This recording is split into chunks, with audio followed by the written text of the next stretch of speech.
नमस्कार साथियों, current news में आपका स्वागत है।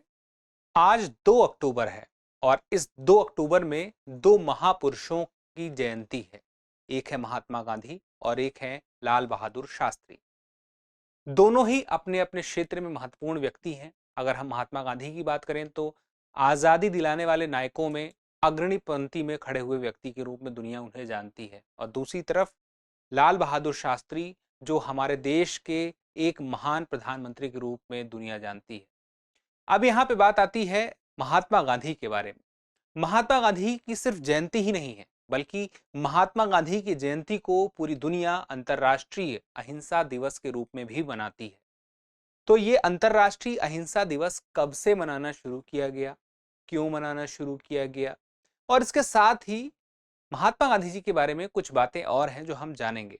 तो सबसे पहले चलिए यहीं से शुरुआत करते हैं कि आखिर ये अंतर्राष्ट्रीय अहिंसा दिवस कब से मनाया जा रहा है, किस तरह से ये शुरुआत हुई।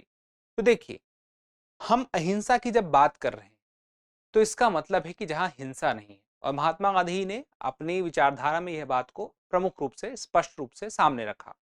और इस स्पष्ट विचारधारा से अगर हम देखें तो चाहे नेल्सन मंडेला हो या फिर मार्टिन लूथर किंग जूनियर, इन सब ने इस विचारधारा को अपनाया। अब यानी कि अहिंसा की विचारधारा की प्रासंगिकता न सिर्फ पहले भी थी, बाद में भी हुई और आज भी है। जहां पे हम देखते हैं कई सारी हिंसाएं, या हम कह सकते हैं तनाव की स्थिति या संघर्ष की स्थिति दिखाई देती है, वहां पे यही समझ में आता है कि अंतिम मांग जब होती है कहीं भी संघर्ष की स्थिति, तो वहां पे अहिंसा की मांग होती है। तो 2007 की बात है। 2007 में महात्मा गांधी के इन्हीं अहिंसा की विचारधारा को कहां अपनाया गया? अपनाया गया यूएनजीए में। किस तरह से? कहने का मतलब यह है यूनाइटेड नेशन जनरल काउंसिल, उंगा। वहां पे प्रस्ताव एक पारित हुआ जिसमें कहा गया कि 2 अक्टूबर को अंतरराष्ट्रीय अहिंसा दिवस मनाया जाएगा। तो ये जब हुआ प्रस्ताव पारित, तो 2007 से ही अंतरराष्ट्रीय अहिंसा दिवस मनाना शुरू कर दिया गया और उसके बाद साल दर साल मनाया जा रहा है। अब यहां पर बात आती है महात्मा गांधी जी के बारे में। कुछ मोटी बातें आपको पता हो, हालांकि लाल बहादुर शास्त्री जी के बारे में आपको अलग से वीडियो मिल जाएगा, उसके बारे में आपको वो भी जानकारी हम आपको दे रहे हैं। लेकिन यहां पे अगर आप देखें तो सबसे पहली बात, लाल बहादुर शास्त्री जी का जन्म मुगल सराय में हुआ था, 1904 में हुआ था। देहावसान उनका ताशकंद में हुआ था, 1966। अब यहाँ पे बात आती है, हम बात करेंगे महात्मा गांधी की, तो 1869 में उनका जन्म हुआ था और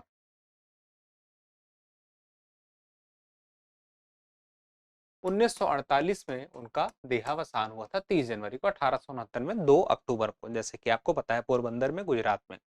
उसके बाद वो पढ़ाई करने के लिए इंग्लैंड जाते हैं, वहां से वकालत की पढ़ाई करते हैं। फिर उसके बाद वहां से वो दक्षिण अफ्रीका जाते हैं।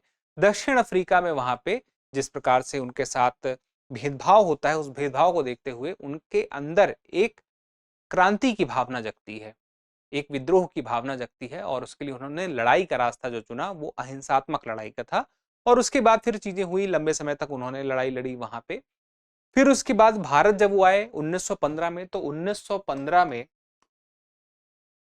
जब वो भारत आते हैं तब तारीख थी 9 जनवरी, और इसी 9 जनवरी के आधार पर आज की डेट में हर साल 9 जनवरी को प्रवासी भारतीय दिवस मनाया जाता है। उसके बाद कांग्रेस से इनका जुड़ना हुआ, लेकिन साथ साथ जब इनके आंदोलन हम देखें तो 1917 का जो आंदोलन है वो आंदोलन एक शुरुआत के रूप में हम कह सकते हैं कि महत्वपूर्ण हो जाता है, चंपारण का आंदोलन। तो चंपारण का आंदोलन ये महत्वपूर्ण हो गया। यहाँ पे हम कहें कि नील की खेती करने वाले किसानों के लिए इन्होंने अपनी तरफ से आंदोलन किया, जो उनके साथ अन्याय हो रहा था। फिर उसके बाद देखे तो असहयोग आंदोलन हो, चाहे हम देखें तो फिर उसके बाद सविनय अवज्ञा आंदोलन हो, चाहे उसके बाद हम देखें तो भारत छोड़ो आंदोलन हो, तो सारे आंदोलन जिसका आधार था अहिंसा। अब यहाँ पे बात आती है कांग्रेस के साथ, जब वो लगातार लंबे समय से रहे, तो एक ही बार वो अध्यक्ष बने वहां की जो हम कहते हैं वार्षिक अधिवेशन के दौरान, तो वो था बेलगाम अधिवेशन। तो बेलगाम अधिवेशन में 1924 में, बेलगाम यानी कि कर्नाटक। तो ये मुख्य बातें थी जो आप सभी को पता है, लेकिन आज के दिन क्योंकि एक ऐसा दिन है जिस दिन हम चर्चा करते हैं, जानकारी पे एक बार वापस से विमर्श करते हैं, आपको रिवाइज कराते हैं। छोटी बातें थी, कुछ उनकी रचनाएं हैं जो आपको पता रहे, जैसे कि उनकी कुछ प्रमुख रचनाओं में से हम अगर बात करें तो एक तो सबसे प्रमुख रचना है माई एक्सपेरिमेंट विथ ट्रुथ, सत्य के साथ मेरे प्रयोग। ये सबको पता है। इसके बाद बताइए अगली बात, हिंद स्वराज। फिर उसके बाद मेरे सपनों का भारत।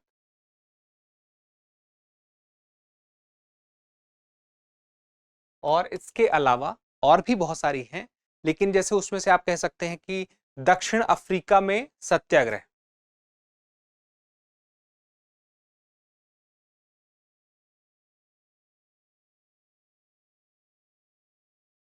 और भी बहुत सारी हैं। और इनके अन्य सिर्फ अहिंसा के विचार के अलावा अन्य कई प्रकार के विचार हैं अलग अलग विषयों पर, तो उस पर कभी विस्तार से हम चर्चा करेंगे। फिलहाल के लिए आज के दिवस पर ये छोटी सी चर्चा थी। मिलते हैं अगले सेशन में, तब तक के लिए स्वस्थ रहें, मस्त रहें, पढ़ते रहें। धन्यवाद। अब एग्जाम की तैयारी को और बेहतर करने के लिए हमारे चैनल को लाइक, शेयर और सब्सक्राइब करना ना भूलें।